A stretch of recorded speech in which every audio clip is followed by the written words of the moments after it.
Hello everyone, my name is Rohan Madan. This is the 8th video of the series which I started to guide every CA final student. So please watch the video till end. So basically IDT subjects के related में से जिसने भी जितने questions पूछे उसका मैंने एक लिस्ट रेडी कर लिया है. सो मैं उन क्वेश्चंस को आंसर कर रहा हूँ इस वीडियो के अंदर.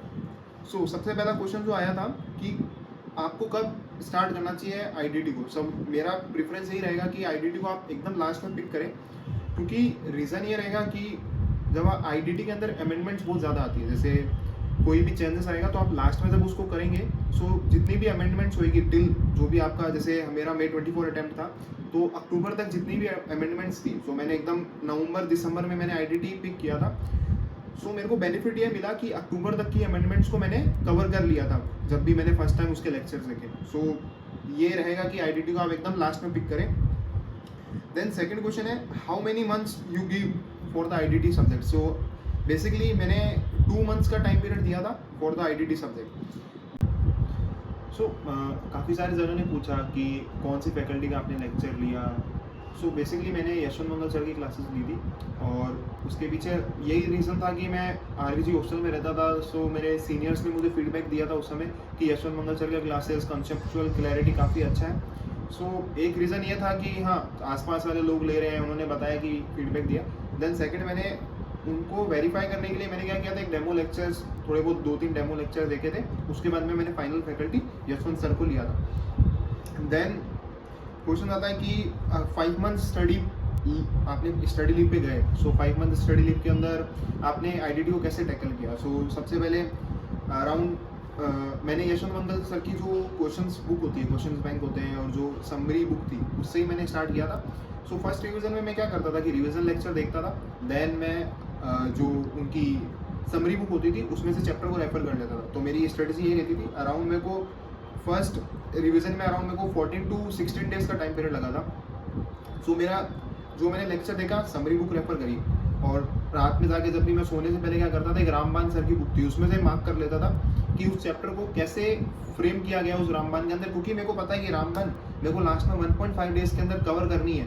सो मैं ये क्लैरिटी रखता था कि एक बार मैं वो देख लूँ रामबान का जो भी मैंने चैप्टर कवर किया है. सो फर्स्ट रिवीजन में मैंने ये स्ट्रेटजी रखी, और सेकेंड रिवीजन में मैंने अराउंड 10 डेज का टाइम पीरियड दिया था. और बेसिकली ये रिवीजन 5 मंथ्स का स्टडी पीरियड यही था. देन क्वेश्चन आता है कि आप क्या मॉक टेस्ट के लिए अपीयर किया था, क्या आपने आरटीपी दिया था.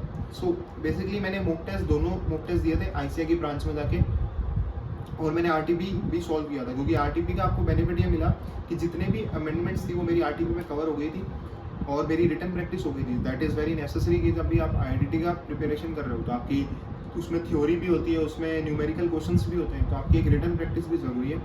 सो आरटीपी एमटीपी का मेरे को ये बेनिफिट मिला. और देन आरटीपी का सेकंड बेनिफिट ये था कि सारी अमेंडमेंट उसमें कवर हो गई थी. और May 24 के क्वेश्चंस में आप जब देखेंगे तो आपको मिलेगा कि सारा पेपर अराउंड 70 to 80% जो पेपर था वो अमेंडमेंट्स में से ही आया था. सो ये आरटीपी सॉल्व करने का एक बेनिफिट है. देन क्वेश्चंस आते हैं कि इम्पोर्टेंट चैप्टर्स कौन से हैं, क्या उनका वेटेज है. तो उनके लिए मैंने क्या किया था कि सर की जो बुक थी उसमें जो फर्स्ट पेज होता है उसके अंदर लिखा हुआ रहता है कि हर एक चैप्टर का कितने मार्क्स का हर एक चैप्टर है, और कस्टम का जो भी चैप्टर है वो कितने मार्क्स हैं. तो वहाँ से आपको बेटर क्लैरिटी मिल जाएगी कि कौन सा चैप्टर इंपॉर्टेंट है, किसको मेरे को पहले सॉल्व करना चाहिए. देन क्वेश्चन आता है कि एमसीक्यू से रिलेटेड कि एमसीक्यू का आपने कैसे प्रैक्टिस किया, क्या कोई आपने अदर मटेरियल रेफर किया for the MCQ.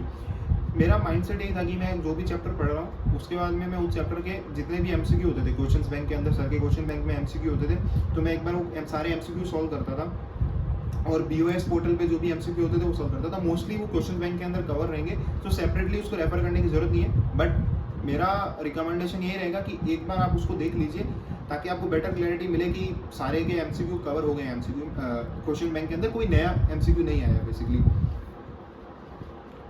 So last जो क्वेश्चंस पूछे जाते हैं वो यही है कि 1.5 डेज में आपने कैसे उसको हैंडल किया आईडीटी को. मेरे केस के अंदर मेरे को 3 डेज का टाइम पीरियड मिला था.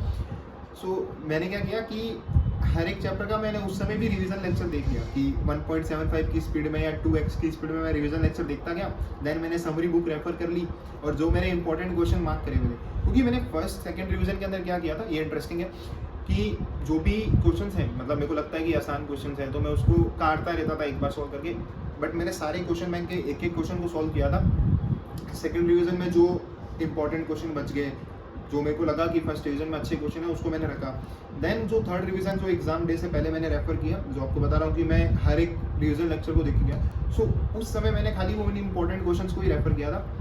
और लास्ट 3 डेज के अंदर एक सर भी इंपॉर्टेंट क्वेश्चंस का आपको एग्जाम से पहले आपको शेयर करेंगे कि ये इंपॉर्टेंट क्वेश्चंस है, आप वो भी रेफर कर सकते हो। मैंने रेफर किया था मेरे केस के अंदर, उसका काफ़ी बेनिफिट मिला, क्योंकि वो सर जो क्वेश्चंस बताएंगे उस क्वेश्चंस का मोस्टली सारे, मतलब जितने भी एक चैप्टर के अंदर जितने भी कॉन्सेप्ट्स रहते हैं वो सारे उस क्वेश्चंस के अंदर कवर हो जाएगा।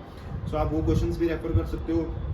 एंड और लास्ट 1.5 डेज की स्ट्रेटजी बेसिकली ये होनी चाहिए। इसके अलावा मंथ्स पीरियड के अंदर आप क्या कर सकते हैं कि जितने भी पास्ट ईयर क्वेश्चंस हैं तो आप उन क्वेश्चंस को भी आप रेफर कर सकते हैं, क्योंकि वो भी काफ़ी रेलेवेंट रहता है कि उससे आपको बेटर क्लैरिटी मिलेगी कि किस टाइप के क्वेश्चंस हैं जो बार बार रिपीट हो रहे हैं। So that is the strategy जो मैंने रेफर किया IDT के लिए।